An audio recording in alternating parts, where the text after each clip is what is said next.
Margaret was sitting in the small wooden chair, staring out the dirty window of the nursing home. The peeling walls and cold floor mirrored the sense of abandonment that filled her heart. She never imagined her days would end here, forgotten and alone. Her grandchildren, the same ones she raised with so much love, had left her in this humble place, visiting only once to sign the papers to ensure she stayed until her death. The memories of a life full of achievements and happy moments now seemed distant.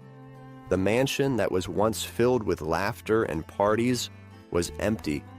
Her grandchildren only thought about the inheritance, impatient to take possession of the assets she had worked so hard to accumulate over the years. The pain of betrayal was almost unbearable, but what hurt the most was the loneliness. Margaret tried to distract herself with the sound of the television in the common room, but nothing filled the emptiness inside her. She watched other residents receive occasional visits from their families, while hers never showed up. Each time the door opened, a vain hope arose in her chest, only to be crushed when it wasn't for her. "Good morning, Mrs. Margaret," said one of the caregivers, passing by quickly. Margaret just nodded, not in the mood to talk. She felt invisible, a shadow of who she once was. The only thing that brought her some comfort was her diary. In it, she wrote about her days, her emotions, and secret hopes that someone would care. Each page was a reflection of her soul, a silent cry for attention and affection. One cold afternoon, while writing another entry in her diary, a young cleaning lady entered the room. Margaret didn't look up, used to the indifferent presence of the staff. "Hi, I'm Clara. Can I clean here?" The voice was soft, different from the mechanical tone Margaret was used to hearing. "Sure, dear," Margaret replied, lifting her eyes for the first time. There was something different about Clara, something that made Margaret feel a faint spark of hope. As Clara cleaned, she began to chat casually. "You know, my grandmother always said we should take care of each other. I think she was right." Margaret smiled for the first time in a long while. Maybe, just maybe, someone in this place genuinely cared about her. When Clara finished, she looked at Margaret with a warm smile. "If you need anything, Mrs. Margaret, I'll be around." "Thank you, Clara," said Margaret, feeling a small but significant change in her heart. And so, in that humble nursing home, Margaret began to realize that even amidst loneliness and abandonment, there was still hope and kindness to be found. The following week, Margaret eagerly awaited Clara's visit. The young cleaning lady had become a light in her dark days. Clara always arrived with a smile and a warm greeting, making the place feel less heavy and more welcoming. "Coffee, Mrs. Margaret?" Clara asked, entering the room with a tray. "Yes, please, dear," Margaret replied, smiling. Clara placed the tray on the small table next to the bed and sat in the chair. "You know, my mother always said that a hot cup of coffee can work wonders." Margaret laughed. "Your mother was a wise woman." As Margaret drank the coffee, Clara began to talk about her life. She spoke about her husband John, who was also a cleaner, and about their 3 children. Margaret listened attentively, feeling a growing connection with Clara. The young woman spoke with such love and care about her family that Margaret couldn't help but feel a twinge of envy, but also a warm comfort. "I know it's not easy being here, away from your family," Clara said gently, "but I believe that as long as we have someone who cares, we're never really alone." "You're very kind, Clara," said Margaret, her eyes filling with tears. "You don't know how much your words mean to me." Clara took Margaret's hand. "I know you miss your grandchildren, but I'm here for anything you need. We can talk, walk in the garden, whatever you want." Margaret squeezed Clara's hand. "You're an angel, my dear, a true angel." From that day on, Clara visited Margaret whenever she could. They walked through the small garden of the nursing home, where Clara showed her the flowers and shared stories about her childhood. Margaret began to open up more, sharing tales of her glory days, her achievements, and her sorrows. Sometimes, All we need is someone to listen to us, Clara said during one of these walks, and I'm here to listen to you, always. These visits became the highlight of Margaret's days. She eagerly awaited each new conversation, each new story Clara had to tell, and slowly, the darkness that had dominated her heart began to give way to new hope. One afternoon, while Clara was brushing Margaret's hair, the elderly woman asked, "Do you think you could take me to meet your family someday?" Clara smiled, moved. "Of course, Mrs. Margaret. They would love to meet you." Margaret felt a long-forgotten joy. For the first time in a long while, she felt that good things were still ahead, and it was all thanks to Clara, who, with her kindness and simplicity, was giving Margaret back her will to live. The following Saturday, Clara arrived at the nursing home with a sparkle in her eyes. "Mrs. Margaret, today is the big day. I'm taking you to meet my family." Margaret felt a mix of anxiety and excitement. It had been years since she had gone to visit anyone. "I'm ready, Clara," she said, trying to contain her emotions. They took a bus, and after a few minutes they arrived at a small house in the suburbs. The house was simple, but there was something welcoming about its appearance.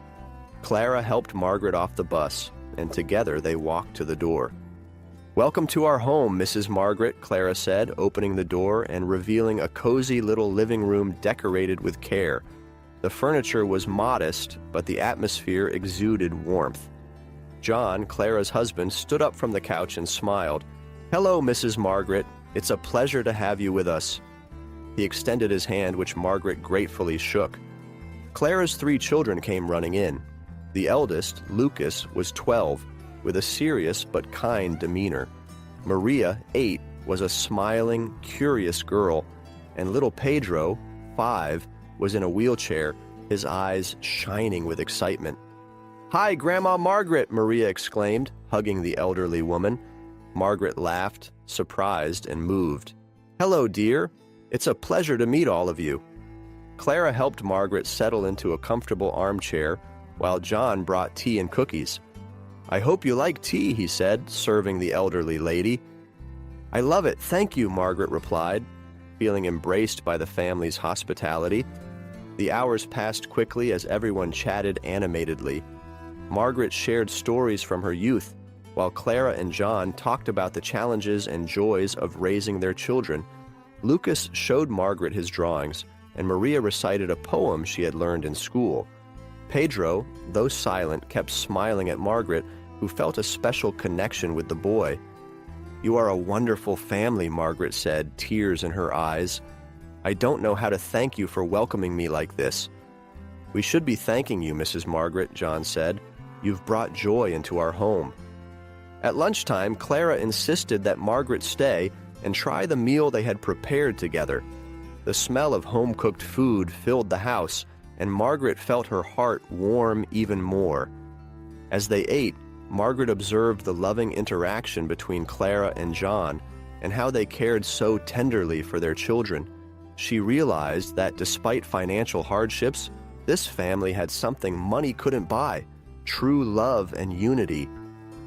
After lunch, Clara took Margaret for a walk in the small garden behind the house. "It's simple, but we love spending time here," Clara said, holding Margaret's hand. Margaret took a deep breath, enjoying the fresh air and the beauty of the simple flowers Clara tended with such care. "It's beautiful, Clara. Really beautiful." At the end of the visit, Margaret bid farewell to the family with a warm hug. "Thank you so much for today. It was one of the happiest days I've had in a long time." "Come back any time you want, Mrs. Margaret," John said, smiling.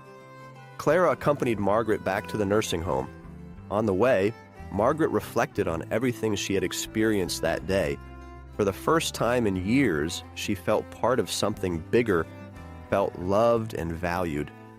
"Clara, you and your family are a treasure," Margaret said, her voice choked with emotion. "Thank you so much for sharing this with me." "We should be thanking you, Mrs. Margaret," Clara replied, smiling. "You are always welcome in our home." That night, Margaret slept with a light heart and a smile on her face. She knew that despite everything, there was still goodness in the world. and, thanks to Clara and her family, she had rediscovered the joy of living. That night, after visiting Clara's home, Margaret couldn't stop thinking about the kindness and generosity of that family. They, who had so little, shared everything with her without expecting anything in return. This made her reflect on her own grandchildren and the greed that consumed them. The comparison was inevitable and painful. The next day, Margaret called the director of the nursing home. "I would like to speak with a lawyer," she said, her voice firm and determined. "Of course, Mrs. Margaret. I will arrange that for you," replied the director, surprised by the elderly woman's determination. A few hours later, a lawyer arrived at the nursing home. Margaret received him in her room, sitting in her usual chair. "I want to make a change to my will," she announced. The lawyer nodded, taking out a notepad. "I'm at your service, ma'am. How would you like to proceed?" Margaret took a deep breath, thinking about Clara and her family. "I want to leave all my assets to Clara and her family. They are the true definition of kindness and deserve a better life." The lawyer looked at her surprised. "Are you sure about this, ma'am? This is a very important decision." "I am," replied Margaret without hesitation. "My grandchildren already have enough. They don't deserve anything that I have built. Clara and her family, on the other hand, deserve everything. They showed me what true love and compassion are." The lawyer made the necessary notes and explained the process to make the change official. Margaret listened attentively, feeling more relieved with each word. "We will need the signatures of some witnesses," said the lawyer. "That won't be a problem," replied Margaret. "The director of the nursing home and Clara can witness." The next day, everything was ready. The director of the nursing home and Clara were called to Margaret's room to witness the signing of the new will. Clara, unaware of the document's contents, was curious and a bit apprehensive. "Clara, I want you to know that this document is very important to me," said Margaret, smiling, "and that you and your family are in it in a very special way." Clara was confused but smiled back. "We're happy to help, Mrs. Margaret." With all the papers signed, the lawyer confirmed that the change was official. Margaret felt a weight lifted off her shoulders. She knew she had done the right thing. After the lawyer left, Clara looked at Margaret, curious. "What is this about, Mrs. Margaret?" Margaret held Clara's hand, her eyes filled with tears of gratitude. "I did something I believe is just, Clara, and I hope that one day you understand how much you mean to me." Clara hugged Margaret, feeling the depth of the moment. "Thank you, Mrs. Margaret. You mean a lot to us, too." That night, Margaret slept peacefully, knowing that her decision would bring joy and security to those who truly deserved it. She had found her redemption through the love and kindness of Clara and her family. The reaction was immediate. The grandchildren started protesting, their voices full of anger. "This is absurd! How could she do this?" shouted one of them, while another slammed his hand on the table. The lawyer remained calm. "Your grandmother was fully aware of her actions and made this decision after much reflection. This will is legal and valid." As the grandchildren continued to argue, Clara arrived at the office, having been called by the director.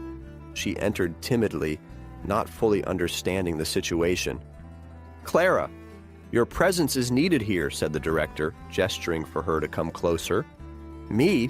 What's going on?" Clara asked, clearly confused. The lawyer turned to her with a gentle smile. "Clara, Mrs. Margaret left all her assets to you and your family. She wanted to acknowledge the kindness and care you showed her." Clara was in shock, speechless. This can't be true. We only did what any decent person would do." The grandchildren, now furious, tried to contest the decision, but the lawyer was firm. "The decision has been made and is legally recorded. There is nothing more to be done." Clara, still incredulous, began to cry. "I don't know what to say. This is unbelievable." The director placed his hand on Clara's shoulder. "You deserve it, Clara. Mrs. Margaret knew what she was doing." As the grandchildren left the office, grumbling and visibly upset, Clara stayed, trying to process what had just happened. She knew that her life and that of her family would change forever. Later that day, Clara went home and shared the news with John and the children. They were as shocked as she was, but also deeply grateful. "Margaret really left us all of this?" John asked, still trying to grasp the situation. "Yes," Clara replied, tears in her eyes. "She wanted to thank us for everything we did for her. I never imagined something like this." The family embraced, feeling a mix of sadness for Margaret's passing and gratitude for her generosity. In the following weeks, Clara and her family began to use the inheritance to improve their lives. They renovated their house, bought proper medical equipment for Pedro, and invested in their children's education. But more than that, they decided to honor Margaret's memory by helping others in need, just as she had done for them. "We will make a difference just like Margaret did," Clara said one day, as they discussed plans for a small community center they intended to open with part of the inheritance. As time passed, Clara's family prospered.